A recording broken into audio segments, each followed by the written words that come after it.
I'm Joey. I'm a cocaine addict. I'm also a father, a brother, a son, a sponsor, a sponsee.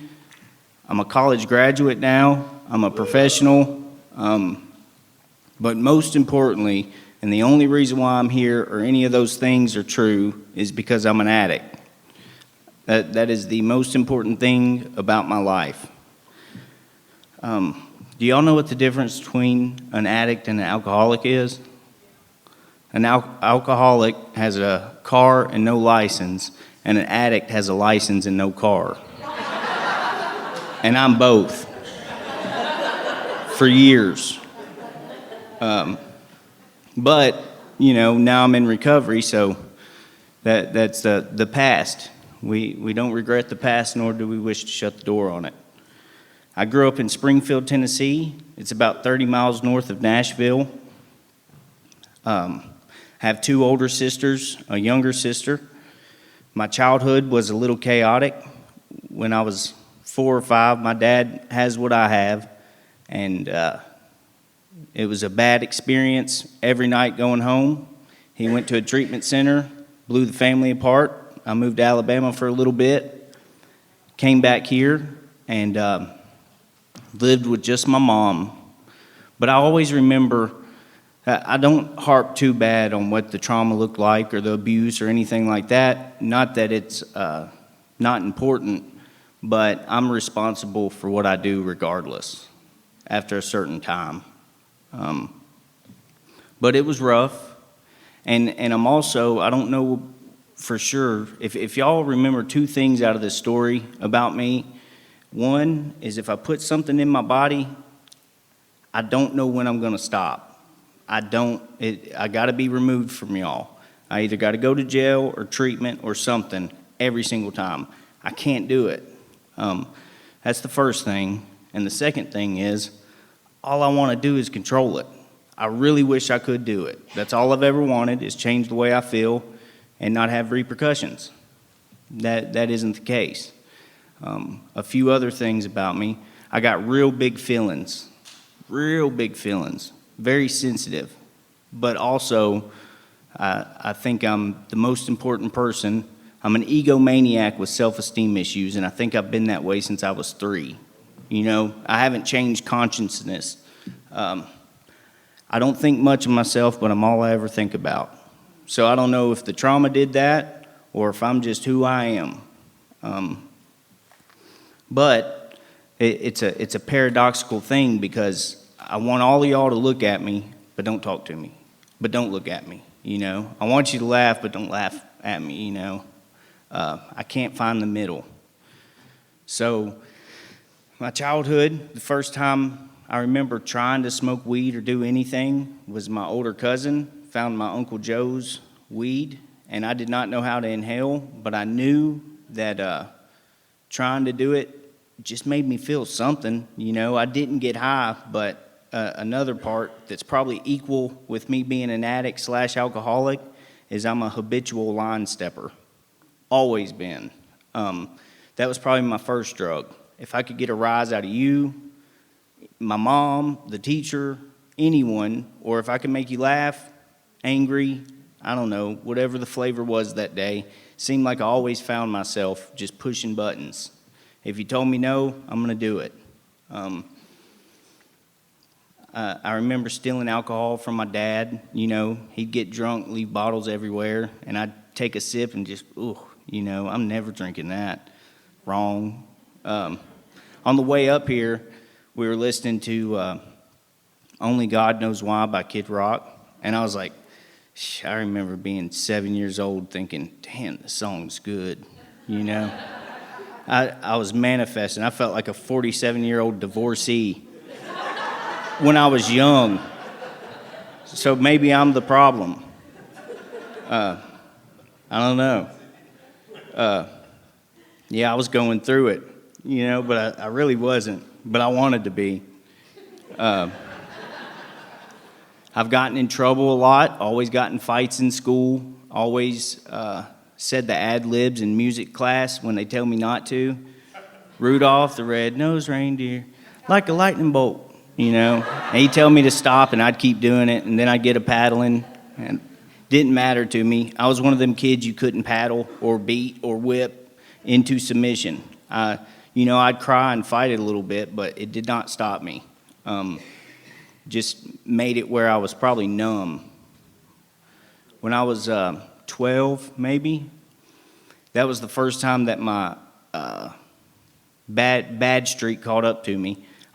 My son's got a bunch of Pokemon cards now. I remember going to the YMCA after school, and me and my cousin Jonathan would walk to the Walmart, and we'd buy something real cheap and get the bag, and then just about 5 cycles and just steal as many Pokemon cards and Yu-Gi-Oh cards as we could. Not sell them. We just wanted to get them. And somewhere around 7th or 8th grade, a kid on the bus, he was a lot younger than me, had some good Yu-Gi-Oh cards. He was flexing. So after school, I was like, we need to go check them out. And they're not home.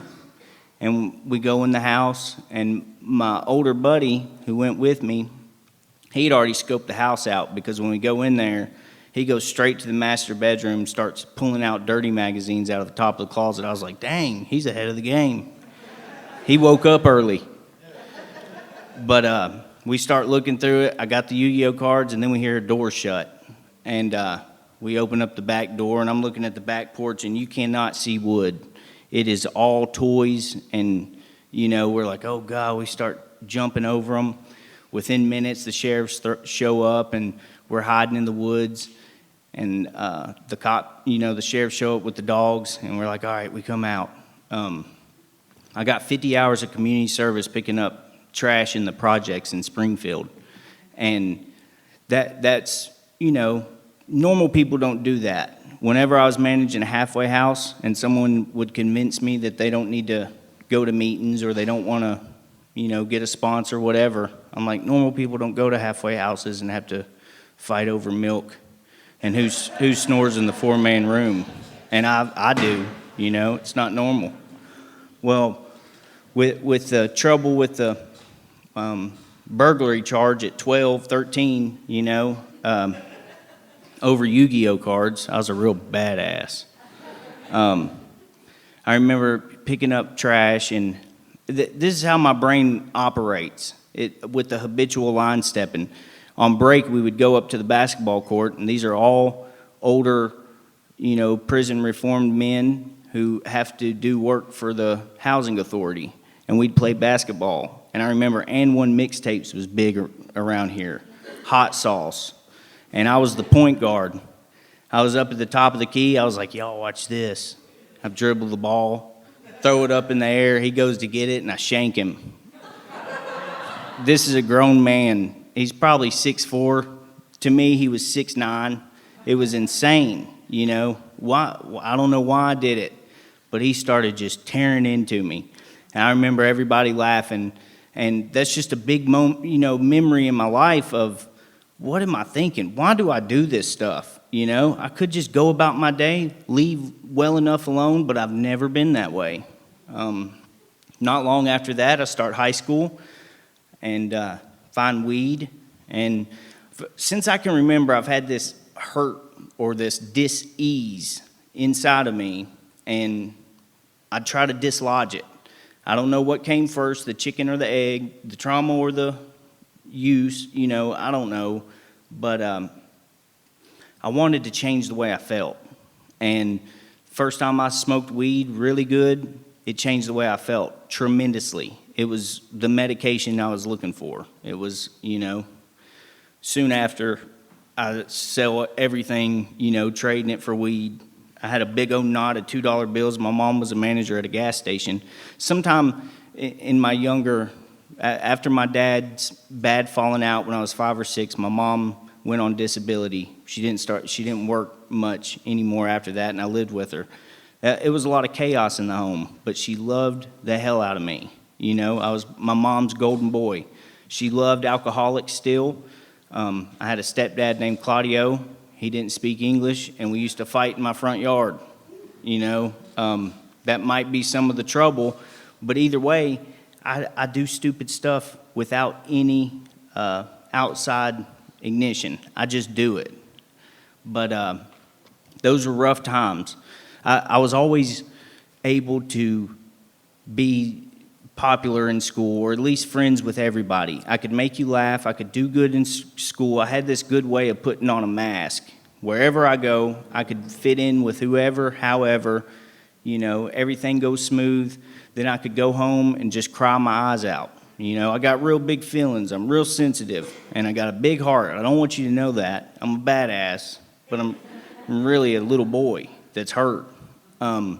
Still hurting sometimes. But I thought that was embarrassing then.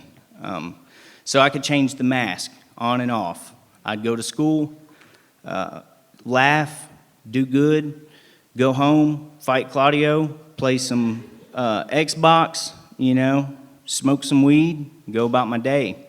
It didn't take long in high school for me to start drinking. The first time I drank, I thought I had alcohol poisoning, just as much as I could, and threw up all night in my buddy's floor, the carpet. I remember laying on the floor just thinking, there's two stages. One, I think I'm going to die, and two, I want to die. I just want to get this over with. He set the towel down. He trying to clean it up, and he threw up on it too. It was terrible. It was like a horror movie. And I just wanted to drink again the next night. That's all I thought about. That's what I was excited about. It felt even better than weed. It was way stronger. And it didn't sit right with me, but that don't matter. I'm tough. Soon after that, 15, 16 years old, the pills. Oxycontin, Xanax bars, Percocets, and Lortabs. Lil Wayne, I feel like dying, fuck yeah, let's get messed up. Terrible idea. It was like, yeah, that's okay. The pills get stronger. The possession charges and everything before 18 start happening. I don't know for sure the first AA meeting I went to, but I remember going in the basement and them smoking. You could smoke in the state then. And I didn't listen to a word. I thought, what? This isn't congruent. But they tried a little bit. But I believe every time I've been arrested or in trouble, I told them I wasn't an addict. I don't have a problem. I've always said that. I didn't think I did. I wasn't lying to you. There was a giant pink elephant in the room, and I could not see it. I am delusional. Everybody on this earth could tell me, hey, you do got a problem because it's the only common variable in all these arrests. Nah, impossible. But no, it's true. During high school, I think I started finding X pills my senior year, and it just escalated too quickly. I was hanging out with older kids. All the people I grew up with thought, oh my God, this is too bad, too quick. Don't be around him. Also, Xanaxes, that was a big part, and they just make me fight and steal.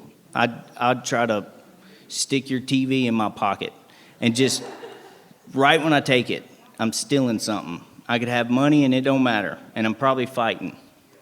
And that the consequences didn't matter, I didn't have a problem. I just got to fix this little dis-ease inside of me. When I was 18, I had to move out of the house. My mom had sold it to my great aunt, and that was a big change for me. A big part of my story, too, is like my mom was with my dad, I can find real caring people that love me, and my family loves me, and my friends love me, and my girlfriend loves me. And because when I'm good, I'm good. I got a good heart. There's good in here, always has been. I want to do right by people. I want to be successful, this and that. I just had a problem that I didn't think I had. So right after high school, I get my first serious girlfriend. And as Tony P likes to say, I took my first hostage. And that's just because I could be manipulative. I could be mean, egotistical, even virtuous, kind, modest, and self-sacrificing, whatever the case may be. I'm just the actor, I want to be the director and run the whole show. And that relationship was rough on her mainly, because I still did what I wanted. Graduated to Opanas, and then that got real bad. I've always been a good worker. My dad, with his afflictions, always took me to work with him, told me to get a trade, and I'd never have to worry about work in my life, and I did that. At 18, I got a trade so I could afford drugs. I wasn't worried about the rest of my life, but it helped me to afford the Opanas and, just work 80 hours a week and ruin my elbow. I got tennis elbow so bad right now, I can hardly shake y'all's hand. But that fueled my reasoning for doing stronger opiates, whatever that was. I guess about the trouble continued. I had my first adult felony at about 18, right at the high school, and then 21, they got a little bit more severe, and then 23, the girl finally had enough. I'd stole her iPad, the TV, got arrested one more time, and I just swore that she was out to get me, didn't love me, The whole time I'm a tornado. Go to jail, probation after probation, and every time I'd go to jail, this is the first time when I'd go for a long extent, I would think, I ain't doing nothing in the jail. When I get out, I'm going to get me a job, work on getting my car back. I took it to a title place, to get Opanas. They got it first time I went to jail. I didn't have a car for 5 or 6 years after that. And I just swore, and I knew that I didn't want to do drugs. And then when I would get out of jail, I'd go back to doing drugs because I think I still wasn't convinced that I had a problem. And really, if I even knew that I had a problem, I did not have a solution for it. So it's either hurt like hell or change the way I feel. And that continued for years, even through community corrections. And that's an intense probation, and I messed around on it the whole time. Probably when I was 25 is the first time that I went to any kind of sober living or treatment. I went to Safe Harbor in Nashville, Tennessee, and it was on 40th Avenue in an old hotel renovated. This is before gentrification. This was probably in 2017. It was rough. And I went there with a bag of clothes, fresh out of jail, told my community corrections officer, and I did good for a month or two. I always do. That fierce determination to win, as Bill says, always comes back. And I bounce back for a second, And then I start doing meth or heroin, whatever's available, because the beach ball, that disease that I try to hold under the water, I can't keep it and it pops up, and then I handle it. So I get kicked out of that place in about 3 months, and I met somebody there, and they were living at Charlie Bob's Trailer Park on Dickerson Pike. What's it called when you take a house and just won't leave? I was a squatter in a trailer park on Dickerson Pike with a bunch of other meth heads. And we were in there one night, and we would have to put the clothes over the vent and scoot clothes in front of the door because you could just hear rats in the walls all night long. I remember coming out of it one night, opening the door and seeing one run across the parking lot that looked like the size of my work boot. It was not a raccoon. I know raccoons. It was a rat. And go back in there, cover up the vents and the doors, start smoking. And I remember one night we were 3 or 4 of us sitting in there on that mattress, filthy, nasty. And I'm looking around thinking, this ain't it. This ain't what life's supposed to be, I got a good head on my shoulders. I'm not the smartest, but I care, and I'll work hard, and might not have had the best childhood, but people loved me. I can't take it no more. So I end up going to another sober living, and it was a faith-based program, and that was in Lebanon, Tennessee. They were the only place that would take me. I never had money, never had support, and that was, my family don't have money, but I also burn the hell out of bridges, dry up the river between, it's terrible. So that's a big part of it. I don't want it to sound like nobody loved me. I was loved, but I also am a hellion. But I go, they would take me with no money. And I remember going there with my bag of clothes, what was left of them after the little Charlie Bob's stretch.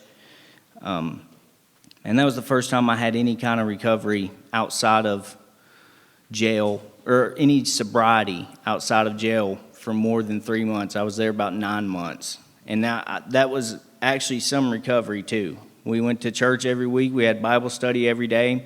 And some version of a power greater than myself, I did find. I wasn't very religious, still not very religious, but I'd be lying to say, something didn't help me there, because that beach ball was finally away. But I do what I always do. I put something in my body, because all I want to do is control it, so then I'm back out. And ripping and tearing, and I start talking to this girl back where I'm from on Facebook, little DM, and there I go again. I'm in shambles, but I can talk and have good hope and fierce determination to win and be hopeful and all those things in spurts. But a big part of my story is, if I ever get my car back, that's when I'll stop. If I get this job, that'll do it. If I get the girl, if I have a son and I get to be the father I didn't have, that'll fix me. None of that ever fixed me. She got pregnant, and my son was going to be born. That was the first time I went to treatment, about 5 months before he was born. I finally had insurance, finally had a vehicle, no license. I leveled up. I went from the addict to the alcoholic stage instead of being both at the same time. I went to treatment the first time, heard the speakers, wanted to get a sponsor, go back to meetings. As soon as I came back, a relapse. Went back to treatment right before he was born again, came back, made it a good 2 or 3 weeks, relapse. Started working at this company in the middle of summer after my son was born, and I remember I was probably 135 pounds, just skin and bones. I'm about 185, 190 now. Holes in my arms, and it was the middle of the summer, and I had to wear long sleeve shirts every day. I'd lost the insurance I had from the job that I kept for a little while, but after 90 days, they brought me my insurance papers, and I remember with my long sleeve shirts on, I signed the paper and handed it back and was like, I got to go to treatment. And I didn't know it didn't have to work that way. They would have let me go to treatment because I was a good worker and they cared about me, Everything's transactional to me. So I have to wiggle my way in it or out of it, or it ain't going to work in my favor. But I go to treatment. And this time, I was a little more desperate. Whatever y'all want me to do, I'll do it, And it was awesome. It was the first time that I actually went to the meetings afterwards, got a sponsor, started working the steps, and it went so swell. This was in November of 2019, or October of 2019. I was the first patient through Recovery Unplugged in Nashville. When I walked in there, I was on the worst losing streak of my life. I threw up the entire way there. Every time I do dope, it wouldn't make me feel better. It would make me sick, throwing up wise, but it would make the feeling of the sickness go away at least. That's all I needed. I walk in there and they're standing in a semicircle and they're all, hey, excited to see me. And the anxiety and crippling, depression was just on me. And I was like, oh God, I don't want to do this. But I was willing and went to sober living after I left treatment that time. Made my bed every morning, did my chore, went back to my job that I thought I had to bamboozle to get insurance to go to treatment through. I didn't. They let me come back to work. Finally got my license, and that was during 2020. I started managing the house, and it was the greatest year of my life. 2020 was the worst year of some people's lives. It was the greatest year of my life. Anytime I've had any bit of recovery, I'd tell you I got my life back, but I never had a life before recovery. I couldn't tell you I got it back like I got a life, and that was pretty good for me. But it went so swell that I sat on a 4-step for about 8 months after being patient number 1 at RU. It was a rough, the holidays, it's kind of like the emotional sobriety thing. It's like the body keeps the score. And if I'm not spiritually sound and emotionally trying to grow and spiritually trying to grow, then the holidays still whoop my butt. I got a lot of bad memories of them, and I can't just replace them without having good memories of them. And that, along with mainly sitting on a 4-step, because my willingness is not there. That's the thing to me. If I do a 4-step, I'm willing. If I don't, I'm not. It's that simple. I don't know where the magic is precisely. God won't tell me, but I do know if I'm unwilling, I'm not going to make it. And if I'm unwilling, I won't do a 4-step. There's a correlation to me. But after the greatest year of my life, and after those holidays, it went so swell of sitting on a 4-step because it was so swell. I was patient number 2 at RU.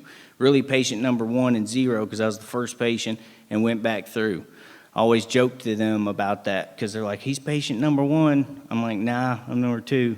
Probably 102, whatever 11 months is, 12 months. But this time, I remember being at the halfway house, and it was January 3rd, cold as hell. I was sitting outside smoking a cigarette without my shirt on, and the owner and the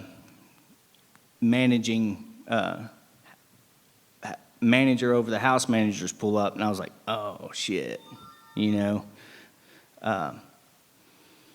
I just start crying, bawling like a banshee, screaming, hurting.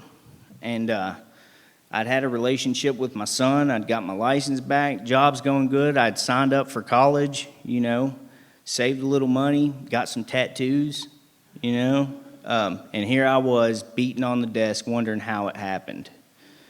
And that sucks, My whole life, I get the fierce determination to win, and I get my hopes up, and I'm looking towards the sky, and then next thing you know, I change the way I feel, and it just, boom, brings me right back to the bottom. And that's when the delusion is completely smashed, that I don't have a problem. That's when the pink elephant left the room. They brought me inside and said, what do you want to do? And I'm like, I want to go to treatment.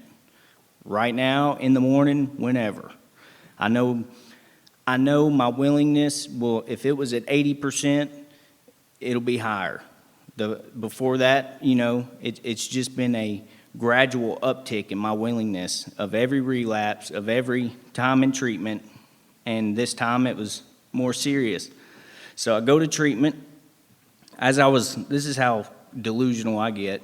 As I was leaving the halfway house, I was telling one of my housemates that I'd done the intake for, go to your meetings. Don't be slacking on your meetings. High, 3 sheets to the wind. Thinking about that now, I'm like, yeah, nice of you to say. But because I'd go to meetings, but I'd be high in them. I go back to treatment, to the place where I'd been bringing H&I meetings for a long time, the place where I knew all the workers, but it was a spiritual place. It's always a spiritual place when I put down my gloves and raise up my flag. When the door's unlocked and I can come and go either way and I decide to stay, that's a spiritual place. And there's a lot of other people in a place like that for me that are just as spiritual. I like a place where faith and hope is about all I got. Then I can only look up. And I believe that's a big part of my journey, is being at the bottom, looking around, being grateful for what I got. So I had signed up for college after 12 years, right before that relapse. I think I got high, got inspirational, and I was like, I'm going to go to college. Did the AccuPlacement test, did the ASVAT or the FAFSA, the federal aid, all that stuff. Relapsed, went to treatment, and I was like, dang, this ain't no good. And one of the main things that keep me sober, that it's the 12 steps, it's the big book, it's this, But if I could hone in on one specific thing, it'd be the grace of God. It's grace. Because at my absolute worst, at the very bottom of everything, on the other side of it, there's grace. And then even today, whenever I'm overwhelmed or I think I'm not enough or, money's getting tight, whatever it looks like, there's grace. And that's what it looked like when I went to treatment that time. That was the place I needed to go. The case manager signed me up for college. She was like, COVID just happened, so you can only take 6 hours. I was going to take 15 and completely flunk out. So I needed to go to treatment to learn that, and it worked perfectly.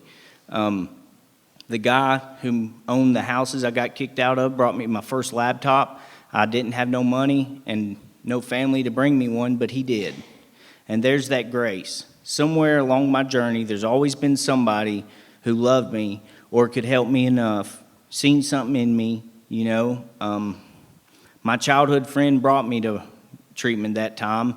My childhood friend's dad picked me up to take me to my truck and get my clothes. His sister bought my groceries, and my old house manager owner bought my computer for me. It's like, man, there's always somebody reaching in the gates of hell that had been there to help the other ones through the flames. And that's a big part of my story. I'm blessed. But I get out of treatment that time, and I go back to the house I was managing. I'd done all their intakes. Get on the top bunk in the 3-man room. I make my bed every day. I do my chore every day. I check in. Whatever they need, I do it. It was easy for me that time. That humble pie, I just knew something about willingness, and that was all it took. Within 3 or 4 months, I got to start managing again. And that brings me, I'm getting into what it's like today. What happened, or what it was like, what happened, and what it's like today.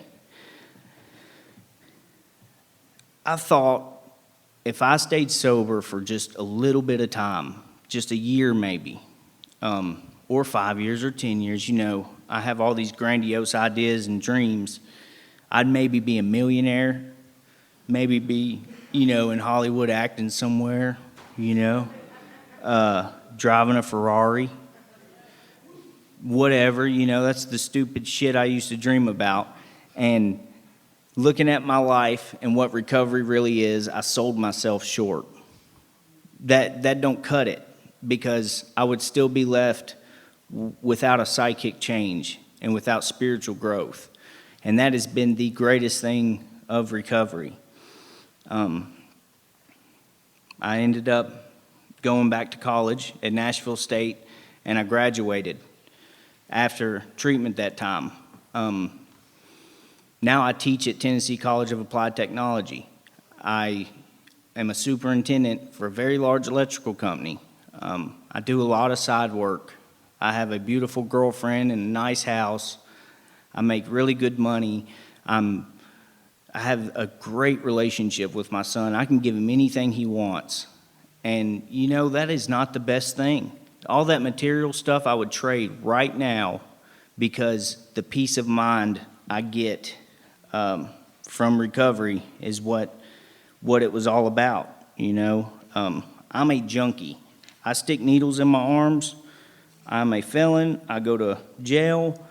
I steal from my grandmother, yet here I am helping people, and people who aren't like us push me to the front of the class. And the only reason why any of that's possible, the only reason why I have anything materialistic, it isn't luck. I didn't show up at the right place at the right moment. It's recovery. Point blank period. Honesty, making my yeses yeses and my noes noes, is the best algorithm for my life to get better. It cuts the drag of the bullshit I try to control and puts me in the direction I need to go. I'm not held back by people I don't need to be around, by jobs I don't want, by commitments I can't make. It's hard telling the truth sometimes, but it sets you free. And then also, a big part of where I'm at today. And this is from working the steps precisely, nothing else. I can't give the credit to anything else. And we have ceased fighting anything or anyone, even alcohol. For by this time sanity will have returned. We will seldom be interested in liquor. If tempted, we recoil from it as from a hot flame. We react sanely and normally, and we will find that this has happened automatically. We will see that our new attitude toward liquor has been given us without any thought or effort on our part. It just comes. That is the miracle of it. We are not fighting it, neither are we avoiding temptation. We feel as though we had been placed in a position of neutrality, safe and protected. We have not been sworn off. Instead, the problem has been removed. It does not exist for us. We are neither cocky nor are we afraid. That is our experience. That is how we react so long as we keep in fit spiritual condition. That is why anything in recovery has worked consistently over time, is the 10th step promises. I do a nightly 10th step. I pray and meditate every morning and night. I sponsor guys. I have a sponsor. I show up for service. I do a lot of things that I make my yeses, yeses, and my noes, noes, and I've done that consistently over time, and it's turned into a wonderful life. But at the base of it is in this room. Most modern men can't find God because they don't look low enough. Once my life got better, I didn't keep looking up. I haven't always looked up. I go back to the flames, back to the bottom, where I'm from, where I am, and I help people. And that's the secret. No matter how far along the road I travel, I'm still the same distance from the ditch. And that last relapse showed me that more than anything. And I don't fight it. It's like, man, it'd be crazy as hell to be given this gift of recovery, this freedom, this neutrality, this life that I didn't know was possible, never existed, and run away from it. You know, get my gift and run away from y'all. That ain't right. I got to protect it. And the only way I protect it is to stick around and help others. I have, like I said, my sponsor and my sponsees. That's what it's like today, you know. They always give me hell for my cliche sayings, but that's what keeps me in the middle of the boat. It keeps it fresh on me because he told me and I tell them and I tell myself and he tells me, and it just works in this big old circle. If I ever want all my enemies in one place, it's not very hard. I can just go in a room by myself and shut the door. I got them cornered. There they all are. Connection. I got to get outside of that. Kicking the dog. A kid was outside, a guy was walking down the street, and the kid kicks his dog. And the guy said, "Hey, what are you doing?" And the kid said, "I'm kicking the dog." And he said, "Why?" The guy said, "Why?" He said, "Well, my dad went to work today, and his boss yelled at him, and he had a bad day. So when he got home, he was mad at my mom, and he yelled at her.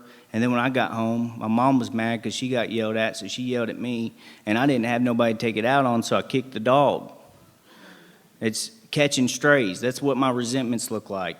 I will go around causing hell and hurting people because, you know, I've been hurt. But I'm not justified in that. It's my responsibility.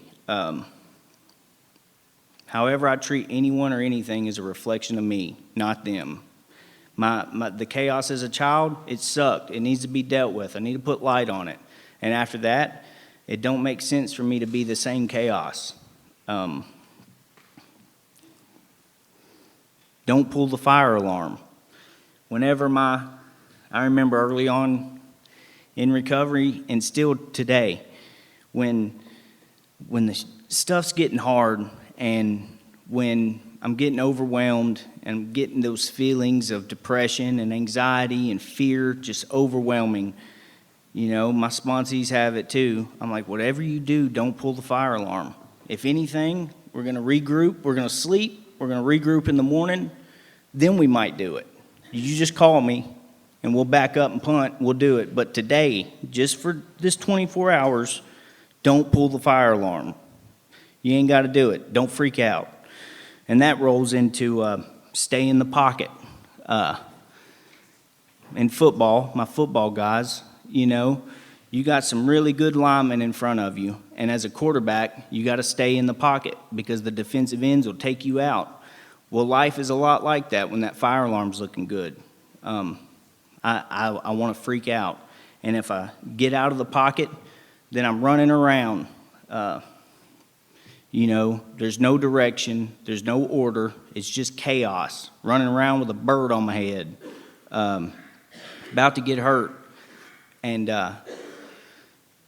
if I just stay in the pocket, stay in the process, stay in what God has for me, it works out perfectly.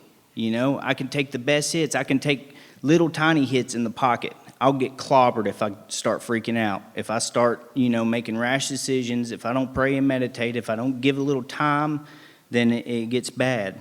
Time and pressure. That's a big one. We're like geology. You don't get a message without a little mess and a little age. But recovery's not supposed to be easy. And as much as I want to be just gung-ho, rainbows and butterflies, if it was easy, everybody would do it.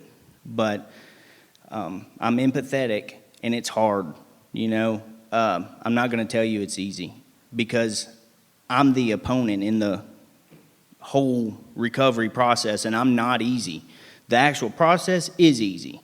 Everywhere I go, there I am. I'm the problem. But if I try to do the things I don't want to do, step 10, discipline, over time, then, I turn into a vessel that is a little tougher than when I came in. I thought it would be like being in the Mediterranean Sea in a big cruise ship with the clear blue waters, just coasting. When I was in the North Sea, 40-foot swells, in a damn canoe. That's how I came in. Anything would have took me out. I thought recovery looked like going to the Caribbean, but sometimes recovery is still the North Sea, except I'm a big icebreaker ship now. The vessel has changed. The psychic change has happened. God is my director. I'm the actor. The only way out is through. The prepositions, there's no above, about, below, behind, beneath, beside, besides, between, beyond. It's through. Fear is 1,000 miles tall, 1,000 miles wide, paper thin. It's an illusion. Get a sponsor, work the steps, get a service commitment, take it a day at a time. It's just, that's the path. The